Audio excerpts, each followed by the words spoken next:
some of the camps outside were up and ready because they were up in the woods or anywhere. But working in the headquarters was just like going to work 9 to 5, nobody, except when we had exercise.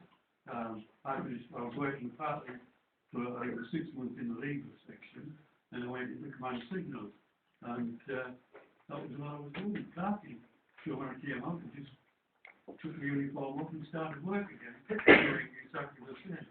On the camp itself, we had about 800 people, all clerking. Showed how much, no one of us could fire a gun. We only fired, I think, 5 shots with a rifle and one or two rounds with a stego, as we said on basic training. But after that, we never even saw. Although we did, we had a ceremonial section for when any big came to the camp, we had to do a guard of honour, and we had the rifles then, but the armoury was stuck after them all, make sure they were all clean. All we had to do was do the drill with them, and it was quite a happy 2 year. People, when you first went in, you got people from all over. Some, I mean, I hadn't ever left the villages in those days. Remember, this was the 50s. People didn't go on holiday anywhere.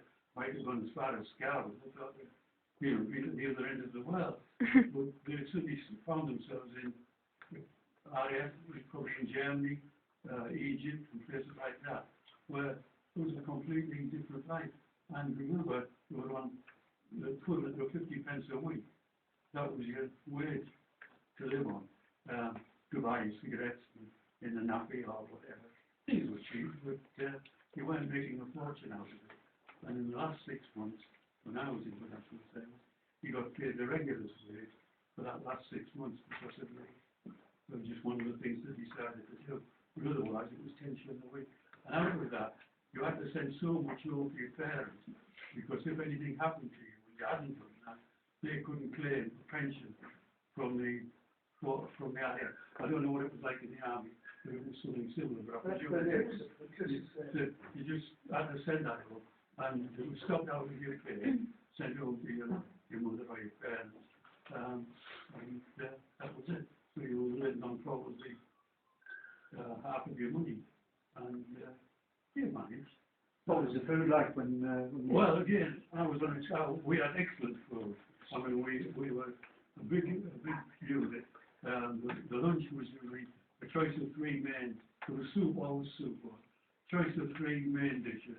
Choice of 2 sweets, tea or coffee every day. Full cooked breakfast. And they used to have a light tea, and they had the tea, and then they used to have a light supper. You could go down. After a while, they cut that out and used to have the 3 meals. But they were all excellent on the camp. German cooks. We had a little German band playing in the mess every lunchtime. And we got into tour for that because the people I worked with were in the theatre and that. And we took over to take over from the band. The German people who were getting paid for playing didn't mind. They just used to sit now. Just go on the drums and the instruments, put their own mouth, we playing jazz. And somebody complained about it, that the Germans were getting paid and they weren't doing the work. So we were all in front until we had to do that. But on the main camps, it was we were like there were villages. There was everything. There was dancing so many nights. There was a theatre, there was a cinema, there was all squash, badminton, tennis. There was even a golf course on our camp. But this was exceptional. But the normal camps were pretty rough and pretty poor. So all you could do was I enjoyed it. Thank you.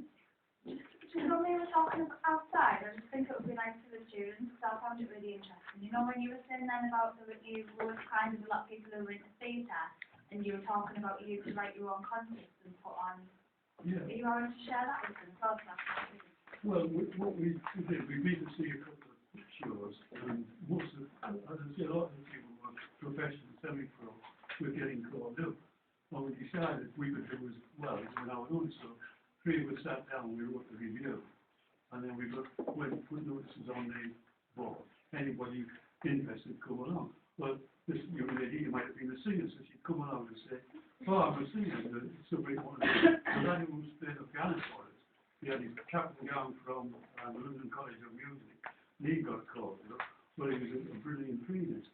So you could come in with a sheet of music and say, well, I can sing that. When you'd start singing, you said, no, we'll transpose it, it was just in key for you.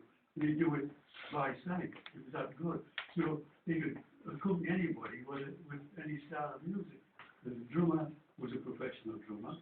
The cornet and trumpet players were both brass. One was a dance band player in Glasgow. The other one, he'd been out in Australia, and he'd been with the championship band of Australia when they won the championship, the first cornet. So, yeah, and there was this, that was mainly what we used to have. We would get different people coming in who could do different things. We had a professional magician, a bloke called Scribanti, and he was, I was doing a concert in the town hall, and he was a magician, and I happened to say, did he know this chap? He said, yes. I said, what's he doing? He said, well, he's still working the clubs around the Manchester, Liverpool area. But he was a professional. He'd do these card tricks. And you could, you know, what you see on the television, this close-up thing. He never played cards with anybody. He'd play with the spoilers. He'd play cards with. But if anybody else came in, he wouldn't play because he was so clever with cards. And you'd get a hand and you'd look at it. You'd think, oh, I've got 13 hearts. So you say, well, I've got 13 spades. When he was dealing, you wouldn't know how he'd done it. But you know, looking at what he could do. So it was a member of the Magic Circle, actually. But he could do these things and you enjoyed it. When the dancing, I was a dancer originally, and we had one dancer I danced with.